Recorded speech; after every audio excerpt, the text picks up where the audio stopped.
Hello everyone, this is श्रुति और आप सभी का स्वागत है हमारे यूट्यूब चैनल स्टडी विद श्रुति गुप्ता में। इस चैनल पर आपको कॉमर्स रिलेटेड सारी वीडियोस मिलेंगी। जो भी लोग पीजीटी कॉमर्स एग्ज़ाम की तैयारी कर रहे हैं या नेट की तैयारी या बीकॉम एमकॉम कोई भी कॉमर्स से रिलेटेड चीज़ें कर रहे हैं, उनके लिए ये सारे टॉपिक्स बहुत ही यूज़फुल हैं। तो आज का हमारा जो टॉपिक है वो है रोल ऑफ पब्लिक सेक्टर। अगर टॉपिक को पूरी तरह से क्लियर करना है तो वीडियो को एंड तक ज़रूर देखिएगा, काफ़ी क्लियर हो जाएगा आपको कॉन्सेप्ट। तो पब्लिक सेक्टर का रोल क्या था बिफोर इकोनॉमिक पॉलिसी और आफ्टर इकोनॉमिक पॉलिसी, ये मैं आपको इस वीडियो के अंदर बताऊंगी। न्यू इकोनॉमिक पॉलिसी के ऊपर मैं ऑलरेडी एक वीडियो बना चुकी हूँ जिसमें हमने लिबरलाइजेशन, प्राइवेटाइजेशन और ग्लोबलाइजेशन के बारे में पढ़ा था।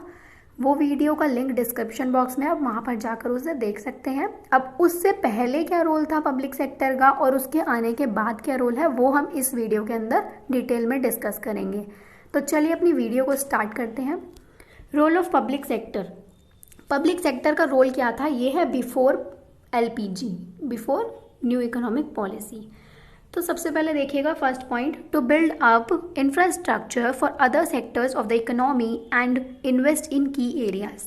सबसे पहला जो रोल था पब्लिक सेक्टर का वो ये था कि इंफ्रास्ट्रक्चर को बिल्डअप करना, मतलब कि हमारी इकोनॉमी के अंदर बाकी जितने भी सेक्टर्स हैं उन सब सेक्टर्स के लिए बिल्डअप करना इंफ्रास्ट्रक्चर को, और अच्छे जो की एरियाज़ हैं, जो कोर एरियाज़ हैं, उनके अंदर ज़्यादा से ज़्यादा इन्वेस्ट करना। ये था हमारा फर्स्ट रोल पब्लिक सेक्टर का। तो बाकी सेक्टर्स कौन से हो गए पब्लिक सेक्टर को हटाकर, जैसे प्राइवेट सेक्टर हो गया, एग्रीकल्चर सेक्टर हो गया, बहुत सारे सेक्टर्स होते हैं, प्राइमरी और आपका टर्शियरी सेक्टर हो गया, सर्विस सेक्टर हो गया, इन सब के अंदर इन सब के इंफ्रास्ट्रक्चर को बिल्डअप करना। सेकेंड पॉइंट है हमारा to invest in projects which required heavy investment. अब जो पब्लिक सेक्टर है उसका सेकेंड रूल ये था कि जिन प्रोजेक्ट्स के अंदर बहुत हैवी इन्वेस्टमेंट की ज़रूरत है, मतलब बहुत ज़्यादा फाइनेंस की, बहुत ज़्यादा मनी की ज़रूरत है, उन प्रोजेक्ट्स के अंदर मनी को इन्वेस्ट करना। And had long gestation periods as private sector was unwilling to do so. और ये सब क्यों था, बिकॉज प्राइवेट सेक्टर के पास इतना पैसा नहीं था, तो प्राइवेट सेक्टर जो है वो अनविलिंग टू डू सो, मतलब करना भी नहीं चाहते थे और उसके पास इतना था भी नहीं। तो ये जो रोल है ये सौंपा गया था पब्लिक सेक्टर को कि आप उन प्रोजेक्ट्स के अंदर ज़्यादा से ज़्यादा इन्वेस्ट कीजिए जिनके अंदर इन्वेस्टमेंट्स बहुत ज़्यादा हैवी हैं। तो ये था सेकेंड रोल पब्लिक सेक्टर का। थर्ड रोल है हमारा to provide for goods and services essential for the economy. अब ये इकोनॉमी है, उसमें गुड्स और सर्विसेज की तो बहुत ज़रूरत पड़ेगी ही, बिना गुड्स और सर्विसेज के तो कुछ काम ही नहीं होगा।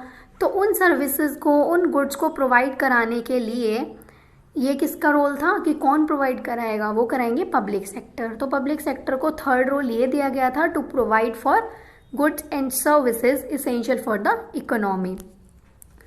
फोर्थ पॉइंट है हमारा, the government is responsible for developing all the regions and states in a balanced way and removal regional disparities. अब जो ये पब्लिक सेक्टर है उसमें गवर्नमेंट को क्या जिम्मेदारी दी गई, ये बोला गया कि आपको सारे रीजन्स को, जितने भी एरियाज़ हैं और सारे स्टेट्स, जितने भी राज्य हैं, इन सभी को डेवलप करना है। इसकी जिम्मेदारी थी पब्लिक सेक्टर की। एक बैलेंस्ड वे में डेवलप करना है, ऐसा नहीं है कि सिर्फ काम चलाओ, एक अच्छे वे में डेवलप करना है। और सारी रीजनल डिस्पैरिटीज़, मतलब जो भी उन रीजन्स के अंदर जितनी भी हिंड्रेंसेस हैं, प्रॉब्लम्स हैं, जो भी चीज़ है, उन सबको रिमूव करना है। तो ये फोर्थ रोल था पब्लिक सेक्टर का।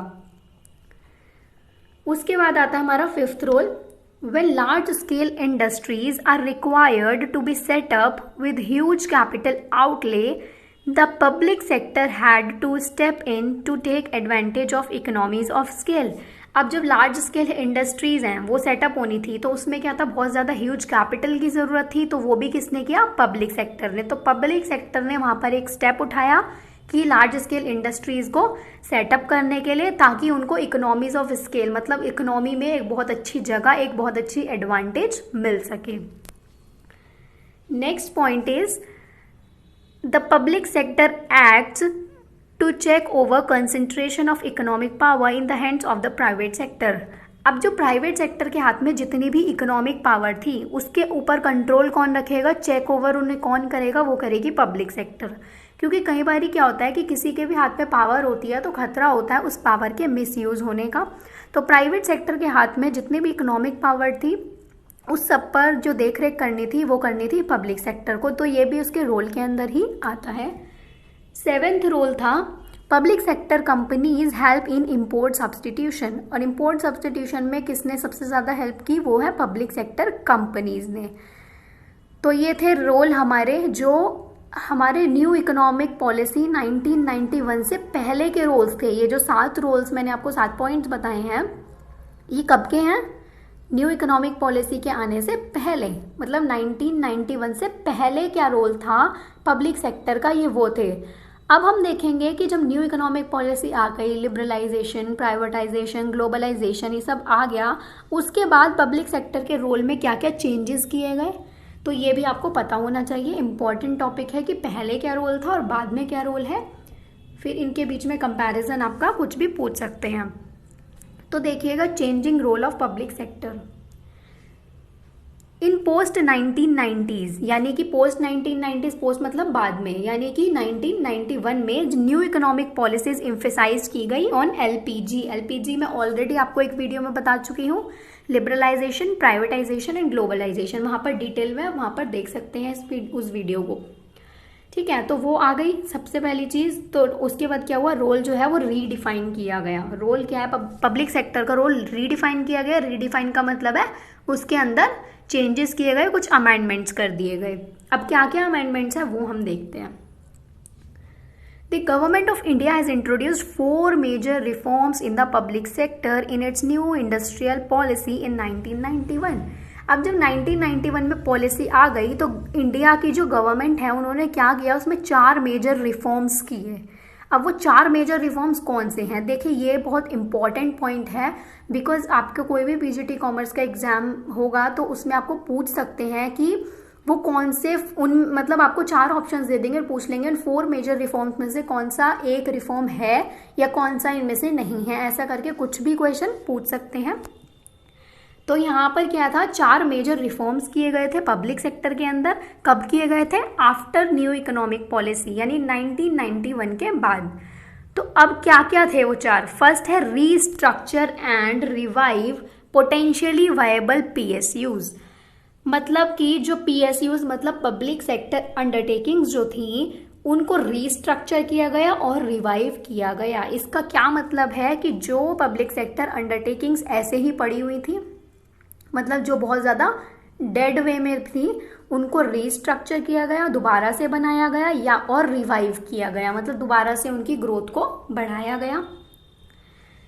फिर नेक्स्ट है आपका close down PSUs which can not be revived. अब उन्होंने देखा कि बहुत सारे PSUs हैं जो कि डेड पड़े हैं, अब उनमें से छांटा कि भाई कौन कौन सा हो सकता है जो उन्हें लगा कि ये रिवाइव हो ही नहीं सकता, ये बिल्कुल डैमेज है, मतलब इसमें कुछ हो ही नहीं सकता, तो उन PSUs को क्लोज डाउन कर दिया गया। नेक्स्ट है आपका bring down government's equity in all non strategic PSUs to 26% और लोअर इफ नेसेसरी। ओके, अब जो PSUs थे उसमें गवर्नमेंट की इक्विटी पहले क्या थी, ज़्यादा थी, ठीक है, लेकिन उसको क्या कर दिया गया, कम करके 26% या उससे भी कम कर दिया जाए, ऐसा बोला गया था। 4th पॉइंट था इसी में, fully protect the interest of workers, और साथ ही साथ जो वर्कर्स काम कर रहे हैं उनके इंटरेस्ट को प्रोटेक्ट किया जाए, उनको कोई हार्म ना हो, उनको उनके साथ कोई भी पार्शियलिटी ना हो, डिस्क्रिमिनेशन ना हो, या उनका मतलब कोई भी नुकसान ना हो किसी भी वे में, तो उनके इंटरेस्ट को फुली प्रोटेक्ट किया गया था। नेक्स्ट है हमारा इसी में मेन पॉइंट में 4th, reduction in the number of industries reserved for the public sector from 17 to 2। Okay, अब 1991 से पहले क्या था, जो पब्लिक सेक्टर के अंदर काफ़ी सारी इंडस्ट्रीज थी, वो इंडस्ट्रीज टोटल 17 थी। 17 मतलब वो आपको नाम थे कि मतलब कि सिर्फ ये लोग कर सकते हैं, ठीक है, कैटेगरीज थी 17। अब उन कैटेगरीज को अब तक आते आते क्या कर दिया गया, सिर्फ दो पर आकर वो रुक गई, मतलब 17 से 2 तक उसको रिड्यूस कर दिया गया नंबर ऑफ इंडस्ट्रीज को, जो कि रिजर्व कर दी गई। इसमें देख लेते हैं, इसकी डिटेल दी हुई है हमें। इन 1956 resolution of industrial policy 17 industries were reserve for the public sector, यानी कि 1956 में टोटल कितनी इंडस्ट्रीज रिजर्व थी पब्लिक सेक्टर में? 17। फिर 1991 में आते आते सिर्फ 8 इंडस्ट्रीज रह गई। मतलब फिर पॉलिसी में कहा गया कि अब 8 इंडस्ट्रीज ही इसके अंदर रिजर्व रहेंगी। 2001 में सिर्फ 3 इंडस्ट्रीज रिजर्व थी और एट प्रेजेंट अभी के टाइम पर सिर्फ 2 इंडस्ट्रीज रिजर्व हैं। तो 17 से 2 कर दिया गया, रिडक्शन कर दिया गया in the number of industries. अब वो जो 2 हैं वो कौन कौन सी हैं जो इस टाइम है? First is atomic energy and second is railway. और रेलवे में कुछ चीजें एक्सक्लूड है, जैसे construction, operation and maintenance of some areas. तो ये तो इंपॉर्टेंट है ही, आपको याद रखना है कि वो 2 कौन सी इंडस्ट्रीज है जो एट प्रेजेंट रिजर्व हैं। तो atomic energy and railways. Next point है हमारा disinvestment of shares of a select set of public sector enterprises. Disinvestment का क्या मतलब होता है? इन्वेस्टमेंट मतलब होता है कि आप किसी चीज के अंदर पैसा लगा रहे हैं, और डिसइन्वेस्टमेंट मतलब आप नहीं लगा रहे या उस पैसे को भी वहां से हटा रहे हैं। तो पब्लिक सेक्टर एंटरप्राइजेस के कुछ पब्लिक सेक्टर ऐसे थे जिनमें डिसइन्वेस्टमेंट कर दिया गया, मतलब वहां से इन्वेस्टमेंट बिल्कुल खत्म कर दी गई। Next point, all public sector units were referred to the Board of Industrial and Financial Reconstruction (BIFR) to decide whether a sick unit was to be restructured or closed down. अब जो public sector unit हैं उन्होंने क्या, मतलब उसमें क्या हुआ, एक बोर्ड बनाया गया जिसका नाम था board of industrial and financial reconstruction. ये बोर्ड किस लिए बनाया गया था? ये बोर्ड ये डिसाइड करता कि जो सिक यूनिट्स हैं, जो डेड यूनिट्स हैं, अब उनको रीस्ट्रक्चर किया जाए या क्लोज डाउन किया जाए। और वो कैसे पता करता है इस चीज़ को? वो पहले ये देखते हैं कि भाई ये रिवाइव हो सकती हैं या नहीं हो सकती। जो नहीं हो सकती उनको फिर क्लोज कर दिया जाए। तो ये चेंजिंग रोल में आपका आता है, पब्लिक सेक्टर का रोल चेंज करके ये वाला भी कर दिया गया। नेक्स्ट पॉइंट है हमारा improvement of performance through MOU। MOU होता है आपका memorandum of understanding, by which management are to be granted greater autonomy but held accountable for specified results. तो इसमें क्या किया गया, मेमोरेंडम मतलब जो मेमोरेंडम ऑफ अंडरस्टैंडिंग के थ्रू जो भी परफॉर्मेंस थी उसके अंदर इम्प्रूवमेंट्स कर दिए गए, तो ताकि उसके रिजल्ट्स जो है वो ज़्यादा अच्छे मिलें।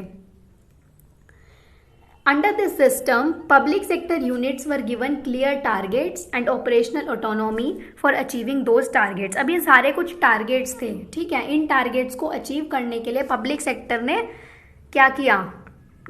क्लियर टारगेट्स दिए और ऑपरेशनल ऑटोनॉमी दी, अथॉरिटी दी लोगों को काम करने के लिए। The MOU was between the particular public sector unit and their administrative ministries, defining their relationship and autonomy. जो ये मेमोरेंडम ऑफ अंडरस्टैंडिंग थी जिसके थ्रू परफॉर्मेंस में इम्प्रूवमेंट की गई थी, वो कुछ पर्टिकुलर पब्लिक सेक्टर यूनिट के बीच में ही थी और उनकी मिनिस्ट्रीज के बीच में। मतलब ऐसा नहीं है कि जितना भी पब्लिक सेक्टर था पूरा सबके बीच में मेमोरेंडम ऑफ अंडरस्टैंडिंग थी, ऐसा नहीं था। ये कुछ ही पर्टिकुलर पब्लिक सेक्टर यूनिट थी जिनके अंदर था, ठीक है। तो ये था हमारा changing role of public sector.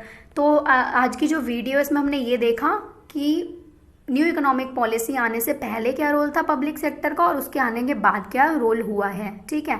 तो ये इम्पॉर्टेंट है टॉपिक, इसको अच्छे से प्रिपेयर कर लीजिएगा। और यहीं पर ख़त्म होता है हमारा ये टॉपिक। तो अगर आपको वीडियो पसंद आई तो इसको ज़्यादा से ज़्यादा लाइक करना, शेयर करना, और अगर आप फर्स्ट टाइम हमारे चैनल को देख रहे हैं तो चैनल को सब्सक्राइब ज़रूर कर देना अगर आपको वीडियोस पसंद आ रही हैं तो। नेक्स्ट टाइम मिलते हैं फिर अपनी नेक्स्ट टॉपिक के साथ नेक्स्ट वीडियो के अंदर। तब तक के लिए बाय बाय।